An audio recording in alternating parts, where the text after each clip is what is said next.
Hello, I'm Seth Johnson with Land to House. This is the 10-inch table saw by Ridgid.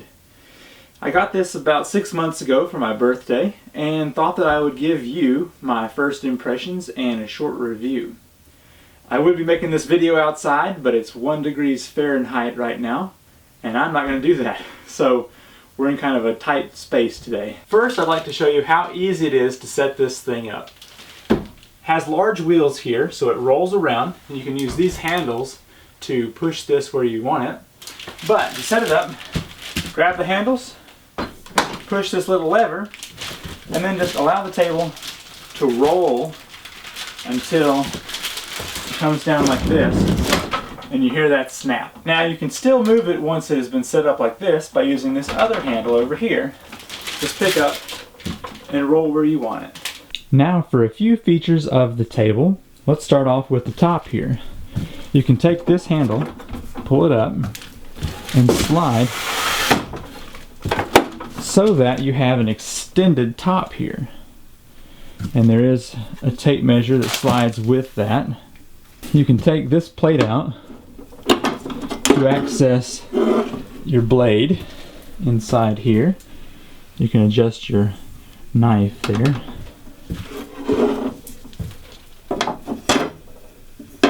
On-off switch is down here. Has a safety here so you can pull that out and it won't stay on. This right here is your blade adjustment knob. So you loosen this piece right here, and then you can turn to lower or raise your blade by spinning that around. This top wheel here allows you to adjust the angle at which the blade is facing, and you have to, it's hard to see, sorry about that, but there's a lever up here you loosen like that.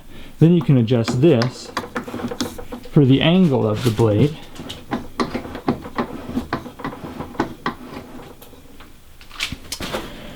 Alright, next let's look at the tools that come with the table saw. Close this back up so we can get easier. Okay, so you have your push stick under here, and that allows you to push wood through, keeping your hands out of the way. Okay, you've got your miter, which slides into the groove. And that will allow you to push wood through, keeping the angle you need here. And you can adjust that by turning this. And then there's a little peg down here. If I can get close to that. A little peg that you can adjust to set an exact angle. For instance, it'll snap at this 45 so that you can keep a 45-degree angle through here.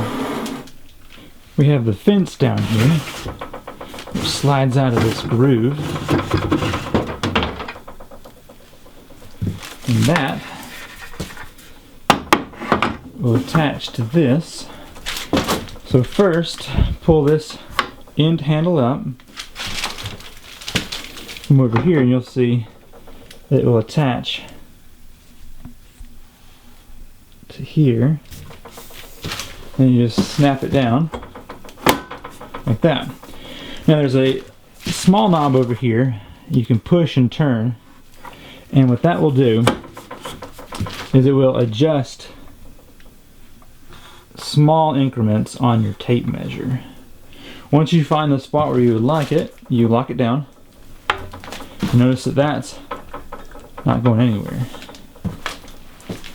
Coming over to the other side, we've got a place to store extra blades and wrenches.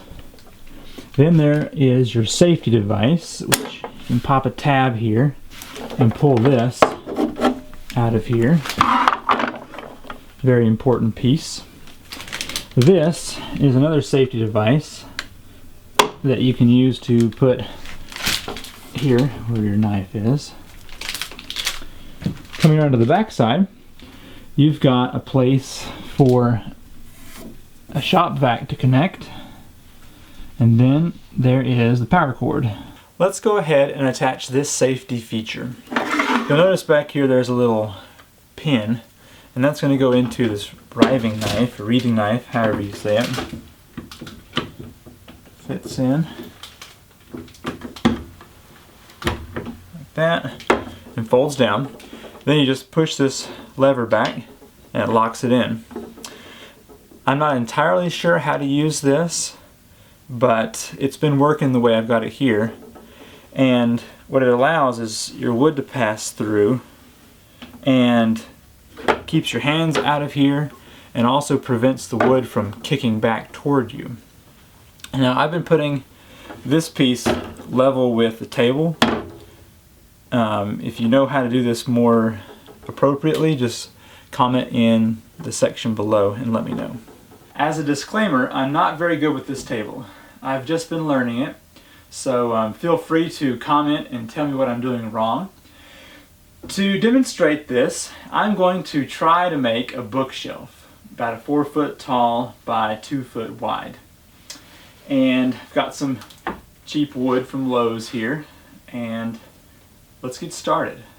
Our bookshelf is going to be 4 foot tall. So I've got this 8 foot board, and I'm going to mark it here at 4 foot. Then I'm going to use this square. Of course, this wood's cheap, so it's kind of bowed.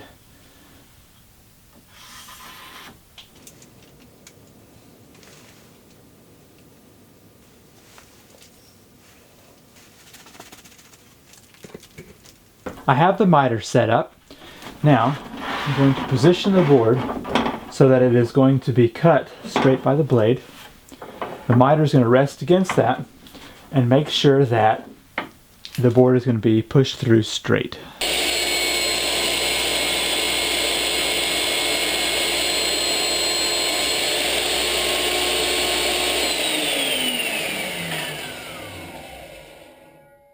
So I did a couple things on that cut. I used my miter for the actual push and kept my other hand over here. So I didn't touch this board at all. So basically, I had no pull in either direction. I just let this board hit the end of the blade and just stop. And this one, you keep pushing through. This kept the board from kicking back on us, and the miter box kept it as a straight cut through the saw. So now we have our two side pieces at 4 foot. Let's remove our miter.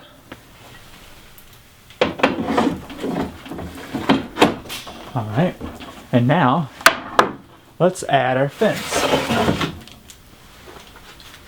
Now the reason I removed the miter is because you cannot use the two together. If you do, it'll end up with some pinching and cause kickback and problems that you don't want. So here's a scrap board I had laying around that will be one of the shelves. We're going to make this shelf at 2 foot. So I've got my square here and my tape measure. Just going to mark here. Something like that. Now this is what the fence is for. You set it up, then you get your marking down here at, for our case, it's 24 inches. It's going to let the board ride flush with the fence.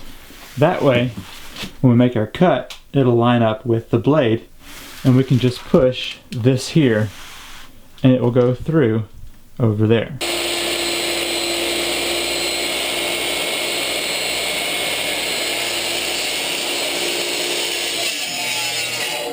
So, what happened on that one? Well, I did not push my board all the way through enough, is my guess, and I allowed the board to get crooked on the saw, and so it started to pull back. Had my safety guards not been here, that board would have flown back at me, and it would have been very bad. So, I'm going to try that again with another board to make another shelf, and hopefully avoid that problem. Definitely learning as I go along.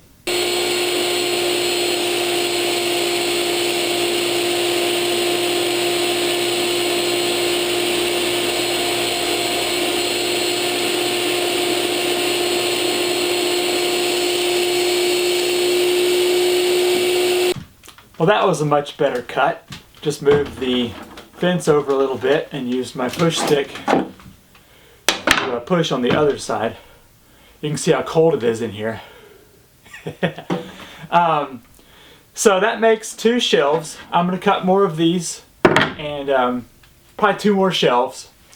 And then I'm going to use this little piece that's left over, had a couple of these, to make the middle piece where the shelf will actually sit on, or at least that's the hope. So anyway, be right back.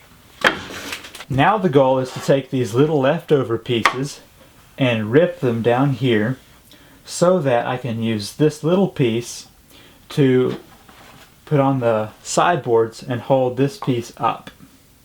Maybe not the prettiest look, but for this example, I think it'll work out quite nicely. This is probably a more appropriate use of the fence from what I had earlier.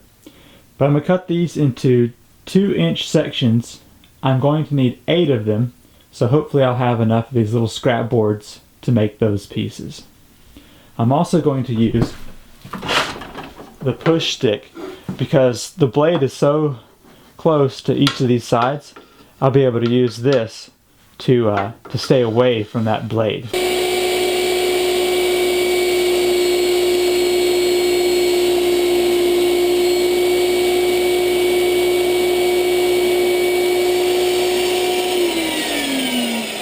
All of the wood is cut for the bookshelf, or at least I hope so. So now it's time to put our table saw away. Start off with the fence here.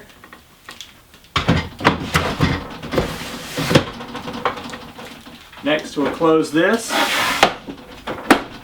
Alright. Now we'll turn our lever down here and get our blade back down.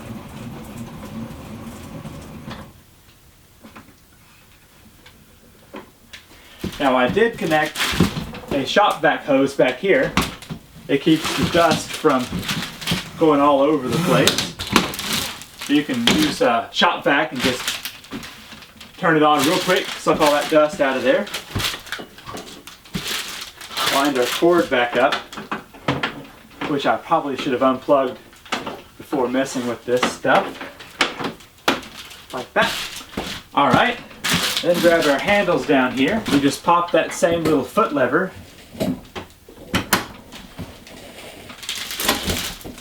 Wait for that snap and then roll it back where you want it. Well, that concludes this video on the Ridgid table saw. Hope you found something useful or learned what not to do, whatever the case may be. It's cold out here, so I'm going to go back inside and put this shelf together. So if you'd like to watch me do that, click somewhere around here and we'll see if we can get this thing put together. Alright, thanks for watching. I'm Seth Johnson and I'll see you next time. Bye.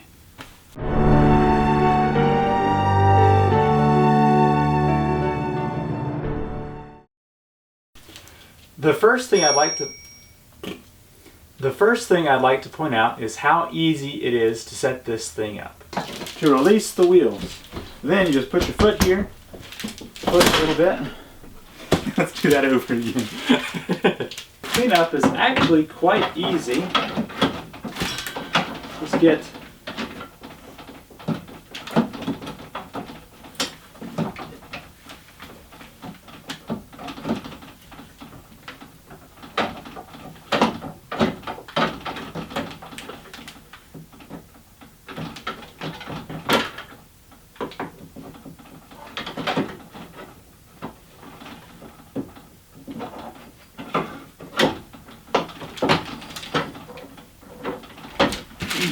So now it's time to put this thing away.